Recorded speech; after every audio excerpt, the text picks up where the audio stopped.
Hi everyone, I've had my new Volvo since Monday. It's Saturday now, filming this, so getting on for a week, and I just thought I'd give people a little look at it. The colour is something that people don't know. I've got a colour. I'm going to get out and have a little walk around the car in a moment and show people what the car looks like. That's the beeping of speed limits. I'm not breaking them. It, as many cars, it's not really good at knowing the speed limits on the road. Another story for another day, that one. But yeah, the colour, it's a colour called Forest Lake. I'll get out and have a little walk around the car, but I just would like to talk about a couple of things that happened not with the Volvo, but the trade-in of the Focus and how I went about doing things. It's just important information that people can probably use my experience that I've just had to maybe help them going forward. Changing a car, it's generally going to cost you money. And it did cost quite a lot to swap over to this car. It's not just the purchase price of the car as well. There's all other associated costs. For example, to get the dash cam taken out and the ghost immobiliser. The new dash cam system, as I've said previously, isn't installed in this yet. It is on its way. It's probably something that I'll have to do next week. Filming this today, it'll be my agenda for next week to try and sort out. So there were costs associated with that. Dual controls are going in on Thursday. There's costs associated with that. But the actual swapping of a car, there are many options that you can take when going through this process. I actually got in touch with Jordan at Warford Cars. You may have seen some of their videos. Good little channel if you don't. I'll leave a link in the description. I spoke to Jordan at Warford Cars, and I was going to go over and do a little piece with him just to talk about the options that you've got trading in, whether it be sale or return. Sale or return is effectively where you give the car to a dealer to sell on your behalf and they take a cut. That wasn't really something with the price point of my Ford Focus that I was ever going to do. So I eventually just went to look to see what best money I could get for it, trade in, and how I eventually sold it as well. While we're on the subject of changing cars, I'd like to remind you, if you're thinking of changing your vehicle, don't forget to get your potential purchase checked out by Car Vertical first of all. All you need to do to get yourself one of these reports is put your VIN or your registration number into the Car Vertical website. And within about 40 seconds, you're going to be sent a detailed report giving you information that's going to help you make the correct decision if you are thinking of purchasing a new car. It can tell you whether the vehicle that you're looking at has been damaged before. It shows you whether it's been stolen. It shows you financial and legal restrictions. It checks the mileage out for you and much, much more. Not everyone's going to look after their cars like I did with my Ford Focus. It's an absolute minefield out there. So these reports are going to give you that peace of mind. If you do find something that's maybe not quite right, it's also going to give you extra bargaining power. And that's a good thing. So it could save you thousands. Remember, use the links in the description or the code Ashley, and it's going to save you 20% on checking out one car. But if you check out more than one car, you're going to save 50% using the same link. Thanks, Car Vertical. Trade-in.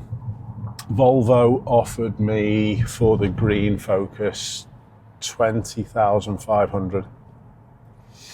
I went back to the garage that I purchased it from, which was Pentagon Ford in St Helens.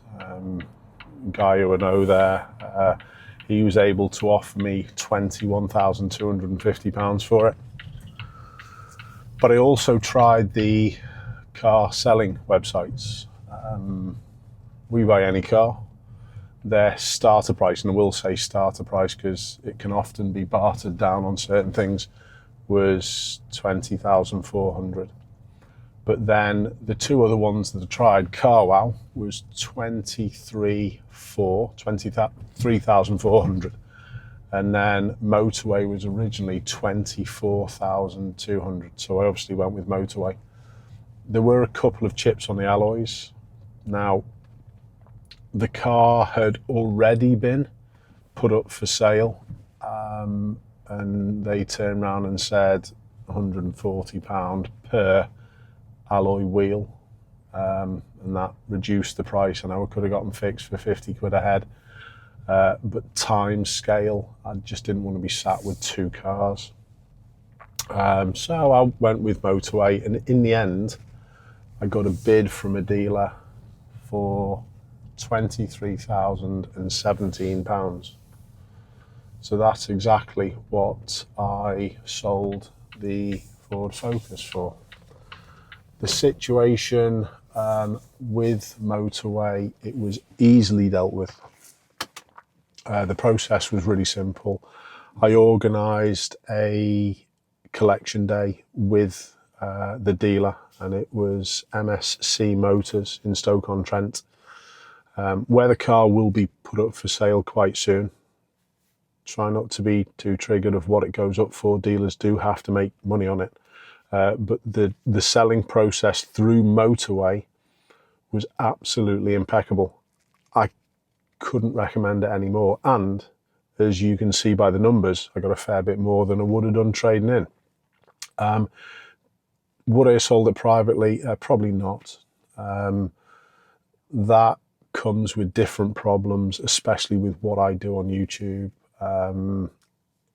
It wasn't something that I wanted to do, so I'd rather forego maybe a little bit of money and I sold it in that particular way.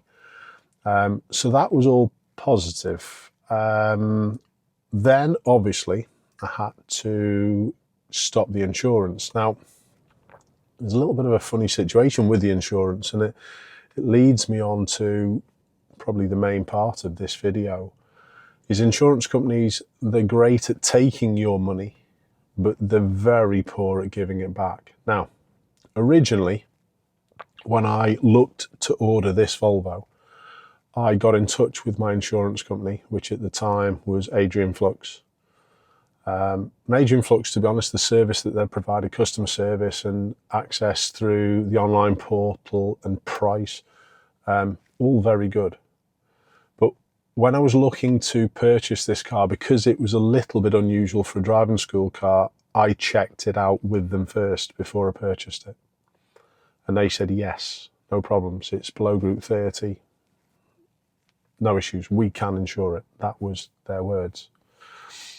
My insurance yearly premium was up for renewal in between me ordering the car, which was back in September time, and now it changed in January. And again, I checked with Adrian Flux that I could still insure this car, and they said yes. So I took out a whole year policy, and I pay for my policies up front. What did I pay for the Focus? 700 and something. There are a few extras that I paid along the way. Changing number plate. There are a couple of little things that they charged for along the way, and we're going to go through these numbers shortly. But when I came to insure this car with Adrian Flux, having just renewed my policy with them after them saying that yes, this car was insurable, they couldn't insure it. In the end, I have got the car insured. It was through a company that I used 2 or 3 years ago. It's not much more expensive, just over £800 to insure this for driving school purposes for myself. So it's not too bad. But just going back to the cancellation of the other policy, quickly, just going to get my phone out. Turn the car off. And I'm just going to have a little look at a few of these charges that have been levied. Now, since renewal up to the time of cancellation, there was a charge of £124.28. That's just a pro rata charge. Okay with that. But then Adrian Flux charged me a cancellation fee, even though I wouldn't have had to cancel if they hadn't have told me misinformation. Cancellation fee, £35. And this is in the terms and conditions. It's something that we all probably just go through and just don't read. Me too. There's a setup fee of £60, and that was also retained by Adrian Flux, so I didn't get that money back. And there's also commission that they take, and that was £65.73. So we're stacking up already. It's over £150 that I don't think that it would have been fair. I would have stayed with Adrian Flux if the information that they had given me was correct. There were other extras as well that I paid for. Key care, £23. Personal accident cover, £19. Replacement vehicle, if even if it's a fault accident for myself, it's quite important, £36. And there's also another thing that I took out, which helps me go off and drive viewers' cars. Flex Drive was another option at £30 that I took out. So therefore, any vehicle underneath a value of £20,000, I'm fully insured for. Anything over that, I have to get insured separately. So that helps me with the stuff that I do. But all of these things weren't returned to me. They were all taken, and I think that's really, really unfair. It shouldn't be like that, especially when the information that Adrian Flux had given me was incorrect. Now, I'm not just pointing a finger at Adrian Flux. Like I said, it's a good company as far as I'm concerned. But insurance companies are brilliant at taking your money, but they're terrible at giving it back. I'd just like to know your experience of insurance companies when you've had to cancel a policy. Is it the same across the board? I'm suspecting it is. What's your other option? Paying monthly, but then being stung with astronomical, could speak properly, percentage interest rates, possibly, and sometimes they're seen up to 20 odd percent. Sometimes it's going to be a little bit more. So they've got you whichever way they look at you. And I think it's wrong, especially with the misinformation.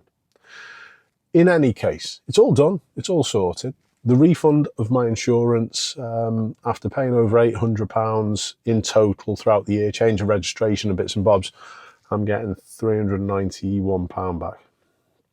So it is what it is. Let's go and have a little look at the car. There's a couple of little things I am going to show you. Let me just get my microphone in my pocket before my seatbelt takes it off. I'll show the outside first. So here she is. Hopefully you can still hear me. All the black around the front looks very sweet. The colours, honestly, I think it's absolutely lovely. It's going to hide the dirt quite nicely. It sits well. The wheels aren't too big or too small. There's loads of black accents to it, as you can see. Tinted rear windows. I did go for a couple of little extras. I went for the cover just behind the tailgate there, over the back bumper, because the dog's getting in and out. Let's show you the back. Dogs have already been in here. Just like to show you this as well. This is quite good, I think. It's a retractable dog gate. It can go up into the roof section. We've also got, if I just go down here, we have the retractable tow bar. I'm not even going to put it up, I'm just going to put it back. Let's shut that over. So yeah, the bumper cover, I wish I'd gone for a black one, to be honest, but it's not a big deal. But overall, I'm really, really happy with the car. But just to reiterate what this is all about, it's about insurance companies and it's about trading. If you do a little bit of work, you can reduce that monetary loss. Some of the car buying websites have got poor reputations. I'm sure you've got your own opinion on that, but I can honestly say Motorway is well recommended. Talking to the guy who collected my car, he also said that CarWow operate in a similar manner, and the dealership that my Focus has gone to sort of hand-picks the cars. And if your car's of decent spec and it's been well looked after like my Focus was, you'll get a little bit more money. There were other things that I was able to pass back to the purchasing dealer as well. My Focus had a tow bar on. I'd still kept the rear crash bar. So therefore, if they wanted to take the tow bar off, sometimes people can be put off by a vehicle having a tow bar because they think it's been towing this or towing that. Mine was just for the bike carrier. It's never towed anything apart from that. So I gave them the crash bar back, gives them an option. I had the power bonnet struts and the ones on the boot that I'd put onto the Focus, and I gave the original struts back. I had purchased rubber mats throughout the car. I do like the rubber mats. I have got some for this Volvo as well, just haven't put them in yet. I gave the original mats, also in brand new condition, back to the purchasing dealer. So just think when you do get a new car, try and store the bits maybe to make it original, and it may very well give you a little bit higher money on return. People are willing to pay a little bit more for it. But keep your car in good nick. There were no marks whatsoever on the Focus. A couple of wheels had a couple of nicks. That cost me a little bit of money. Like I said, there was probably a cheaper way of doing that. Before you go off and sell it, get your wheels refurbed, because these car buying websites, they will knock you down a fair few quid for other little things like that. Service history, keep it all up to date, and then you're going to lessen the impact of changing your car. But honestly, my advice would be, if you don't have to change your car, don't bother. I probably could have still got away with the Focus, but the issue is that I've been and got two big doggies that we need a little bit more space for. So that's one of the main things. Overall though, I'm really, really pleased with this Volvo. Lovely and smooth, lovely and comfortable. When we get the camera system in as well, it's going to give us loads of scope for videos going forward. But thanks a lot for tuning in and watching. Keep safe, everyone. I'll see you all soon.